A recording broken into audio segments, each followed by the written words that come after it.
Minneapolis, Philadelphia is a grand old city with a grand old football tradition defined not by trophies hoisted but the cocktail of emotions, nihilistic despair tinged with unfounded confidence produced by its beloved Eagles coming so close, so many times. The last 57 years had passed without a championship. It was never Ron Jaworski's turn or Randall Cunningham's or Donovan McNabb's.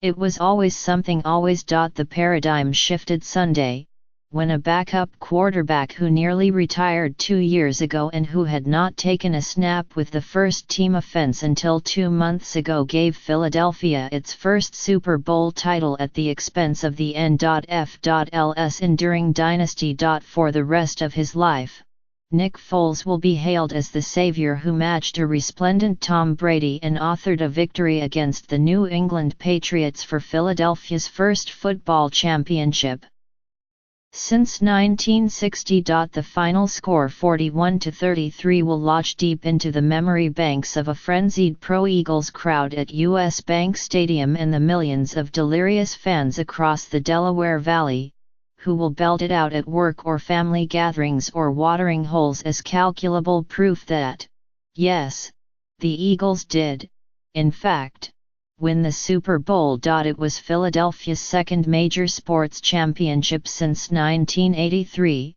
after the Phillies' World Series victory in 2008. The last time the Eagles earned an NFL championship, in the pre-Super Bowl era, they also conquered an iconic coach in Vince Lombardi and a Hall of Fame quarterback in Bart Starr, but that win came before Green Bay's reign of dominance. In Brady and Bill Belichick, bidding for their sixth title together, these Eagles outdueled the N.F.L's premier comeback artists to avenge a defeat from their last Super Bowl meeting 13 years ago. Before that game, Belichick inspired his players by relaying the victory parade route of the Eagles. If Philadelphia has not been reduced to rubble, that parade will finally meander down Broad Street this week. What made it possible was an unforgettable performance by Foles, who has started for Philadelphia since its star quarterback Carson Wentz tore up his knee on December 10 in Los Angeles. Foles earned the Super Bowl's Most Valuable Player award for catching 1 touchdown and throwing for 3 more, including an 11-yarder to Zach Ertz with 2 minutes 21 seconds remaining that put the Eagles ahead, 38-33. The aggressiveness of coach Doug Peterson, a former Eagles quarterback, helped outsmart Belichick en route to winning a championship that Peterson's mentor, Andy Reid, never could in Philadelphia. And an improbable late stand by a defense that yielded 613 yards 505 passing by Brady produced the most critical play at the most critical moment of the season. The seconds feel like minutes, and the minutes feel like hours, when Brady jogs onto the field in the fourth quarter of a Super Bowl with his team trailing. After an entertaining first half featuring nearly 500 passing yards, a missed field goal, 2 shanked extra points, a bungled 2-point conversion, a Brady drop and a Foles touchdown reception, the second half that contained multitudes if not much defense. The Patriots, who had scored on their first 3 second-half possessions, now needed to go 75 yards in 2:21 for a dynasty-extending touchdown. On 2 ND and 2 from the New England 33, Brady stepped up in the pocket and either never sensed defensive end Brandon Graham or thought he could evade him. Graham slapped the ball out, and it bounced into the arms of Derek Barnett, who recovered at the Patriots' 31. Brady sat on the ground, his head down, as the Eagles danced around him. After the Eagles parlayed that turnover into a field goal, Brady had one final chance, but his desperation heave from his own 49-yard line fell incomplete. Long after the Patriots cleared the field, the theme song to Rocky blared over the stadium loudspeakers as fans hailed another cherished underdog from Philadelphia. In a measure of how general manager Howie Roseman had revamped the Eagles roster, the first 85 points of the playoffs and first 32 on Sunday were scored by players who were not on the team last year. Foremost was Foles, whose circuitous path from an Eagles draft pick in 2012 took him from an unfulfilling stint with the Rams to a season in Kansas City before Philadelphia made what proved to be a franchise-defining decision. The Eagles' owner, Jeffrey Lurie, allocated a hefty contract $11 million over 2 years for a credible backup. Without Wentz, the quarterback matchup Sunday seemed more lopsided than a three-legged table. Brady entered Sunday with more victories and touchdown passes in the playoffs than Foles has across his entire career, including the postseason. But Foles started developing timing with his receivers, Ertz said, during their bye week before their first playoff game against the Atlanta Falcons, when the Eagles conducted 2 practices with training camp intensity, first-team offense against first-team defense. Foles guided them past the Falcons, then flourished in a rout of the Minnesota Vikings. Philadelphia was a home underdog in both games. As Wentz looked on Sunday, Foles threw for 373 yards, directing the Eagles to points on 8 of 10 possessions. They punted once. I think the big thing helped me was knowing that I didn't have to be Superman, Foles said. I have amazing teammates, amazing coaches around me, and all I had to do was go play as hard as I could. 3 rules govern the Eagles' quarterback room: be on time, take great notes and play with swagger. In complying with that final edict, Foles does not strut or preen.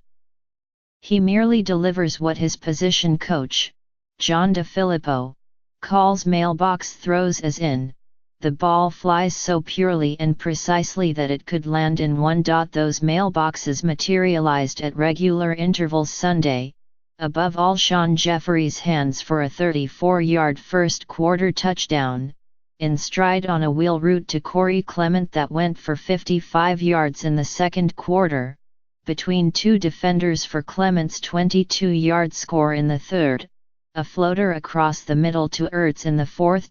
Those mailboxes also materialized for Brady, who commanded an offense that capitalizes on nameless, faceless positions: running backs who catch like receivers, tight ends who run like running backs, and receivers who do both.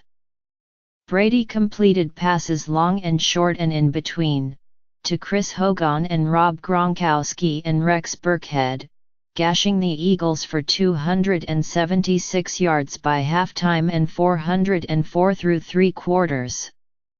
In all, New England shredded Philadelphia for 8 plays of at least 20 yards. Asked last week whether Brady had any weaknesses to exploit, Eagles defensive coordinator Jim Schwartz chuckled. Those people that have tried to find something they can exploit were sent home crying probably about 2001, he said. That is when the Patriots dynasty began, with the first of 3 titles in 4 seasons. It was also the last time, before Foles, that a backup quarterback won a Super Bowl. On Sunday, New England was again seeking a 3rd title in 4 seasons against Philadelphia, but all empires must fall. Brady will be 41 next season, but he said Sunday, I don't see why I wouldn't be back. So will the Eagles, whose demeanor in the past week evoked the 2013 Seattle Seahawks, who knew how good they were and couldn't wait to prove as much against Peyton Manning and the Denver Broncos. Jeffrey spoke last week in definite terms: when, not if, the Eagles won the Super Bowl. Of Brady, he said Sunday night, I respect him, a great player, probably one of the greatest ever, but hey, he had not played the Eagles yet. Indeed, he had not. He had not faced the team that choreographed elaborate touchdown celebrations and railed against social injustice and donned goofy dog masks to embrace their underdog status while mocking it. Fulfilling Lurie's demand for a coach with emotional intelligence, Pedersen fomented an inclusive locker room culture that empowered players to flaunt their personalities.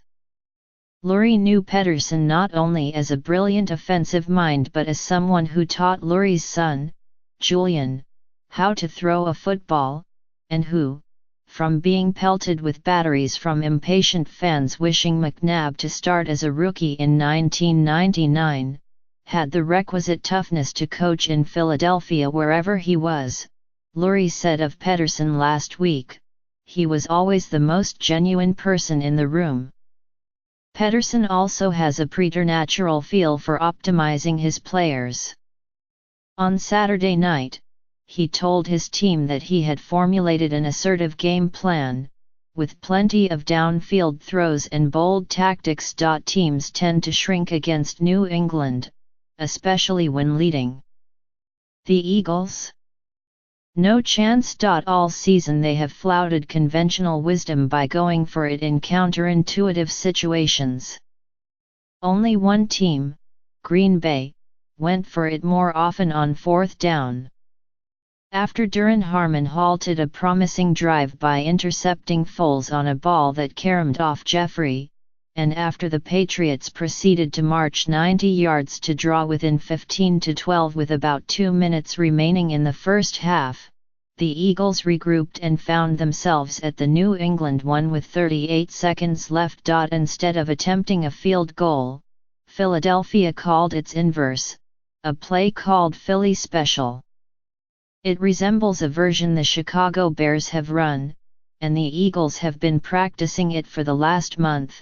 A direct snap to Clement, who pitched to Trey Burton, a former college quarterback who converted to tight end, who tossed to Foles, who became the first player to throw and catch a touchdown in a Super Bowl. That play we've been working on for the last couple of weeks, and just needed the right time, right opportunity, and the guys executed it brilliantly, Pedersen said.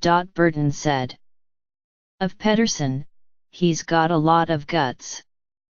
The Eagles' sideline turned into a mosh pit, with players and coaches jumping around, as it did a couple hours later, when their only sack of the game dislodged the ball from one of the greatest quarterbacks in history. Last week, center Jason Kelce remarked that he had seen that the Chinese Year of the Dog was coming up. "So maybe the odds are in our favor," he quipped. Indeed, they were. Despite losing their franchise quarterback, their all-pro left tackle, Jason Peters, their most versatile running back, Darren Sproles, and their best special teams player, Chris Muragas, the Eagles thwarted the mighty Patriots in the final game of the season. Outside the Eagles' locker room, a sign read, "An individual can make a difference. A team can make a miracle." And that is what it must have felt like from Northern Liberties to Manayunk to Mantua, cathartic joy that will not dissipate for days, weeks, months. They will scale light poles and high-five strangers and chant "Fly Eagles Fly" until their voice disappears, because after 57 years the improbable has happened. The Eagles, finally, are Super Bowl champions.